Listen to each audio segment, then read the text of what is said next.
Hello and welcome to IAMC Radio and Podcast.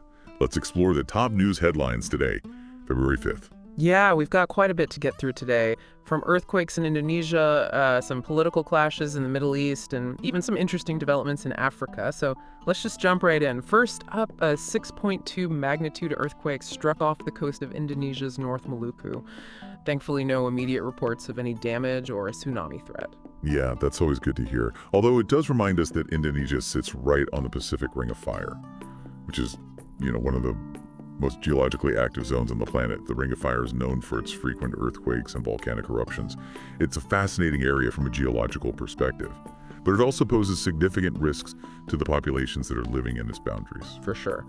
Now let's shift gears over to the Middle East, where things are, as always, very complicated. President Trump's proposal for the U.S. to take control over the Gaza Strip and resettle its residents has been met with some pretty strong opposition from Palestinian President Mahmoud Abbas. Yeah, Abbas's office released a statement firmly rejecting any attempts to seize Gaza or displace its people. They emphasized that Palestinian rights are not negotiable and that any solution must respect their autonomy and their right to self-determination. On the other side of this, we have Israeli Prime Minister Benjamin Netanyahu, who actually welcomed Trump's proposal. He sees it as a potential long-term solution to the ongoing conflict. He believes that U.S. control of Gaza could prevent it from posing a threat to Israel in the future. And Netanyahu also commended Trump's willingness to kind of think outside the box and consider some unconventional solutions. It's definitely a controversial proposal, and, the long-term implications are yet to be seen. Definitely a story we'll continue to watch closely. Yeah. Meanwhile, back in the U.S., the Trump administration has ordered almost all directly hired staff of USAID to go on leave. This move is seen by many as part of the government downsizing effort. It affects thousands of employees, many of whom are actually stationed overseas. Yeah, the long-term impact of this decision on U.S. foreign aid programs is unclear at this point, but it has raised concerns among some experts about the future of American involvement in international development. Love to see how that plays out. All right, let's turn our attention over to Africa, where Nigeria is making headlines.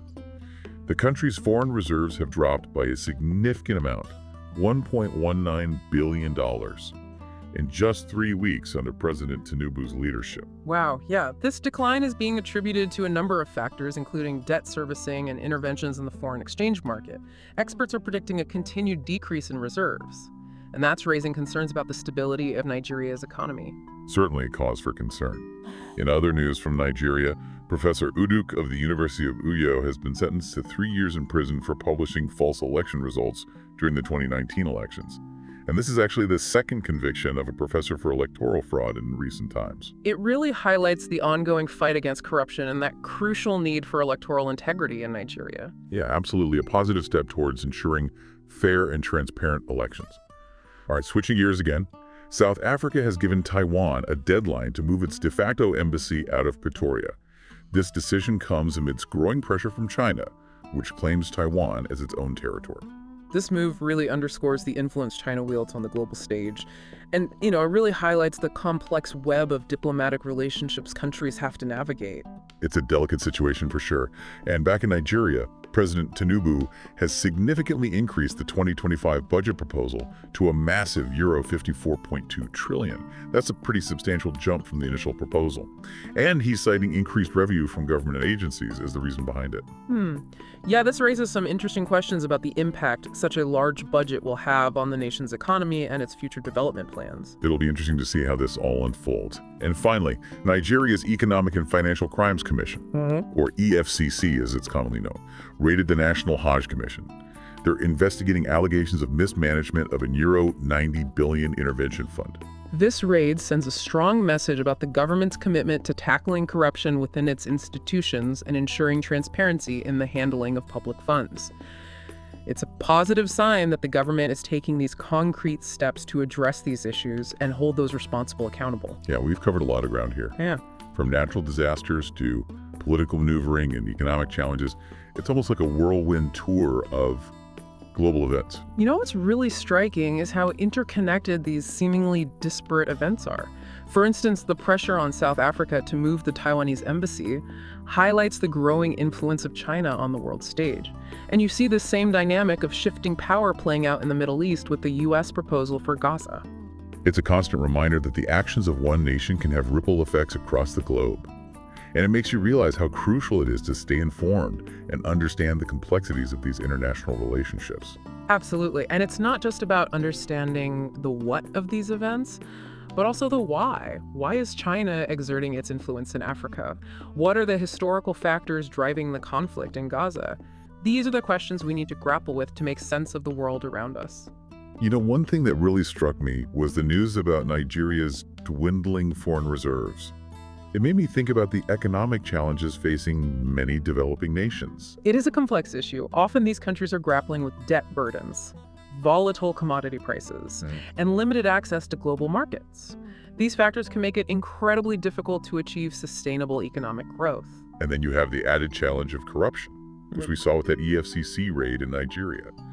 It's a reminder that good governance and transparency are absolutely essential for progress. Couldn't agree more. Corruption undermines public trust, it hinders economic development, and it perpetuates inequality. It's a global issue, not just confined to developing nations. We've seen plenty of examples of corruption in developed countries as well. That's true. It's a human problem, not just a geographical one. But going back to Nigeria for a moment, I was heartened to see the conviction of Professor Uduk for election fraud.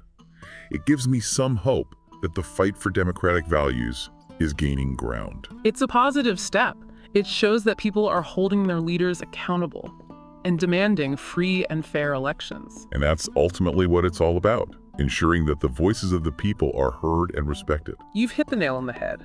Democracy thrives when citizens are engaged, informed, and empowered to participate in the political process. So what does all of this mean for our listeners?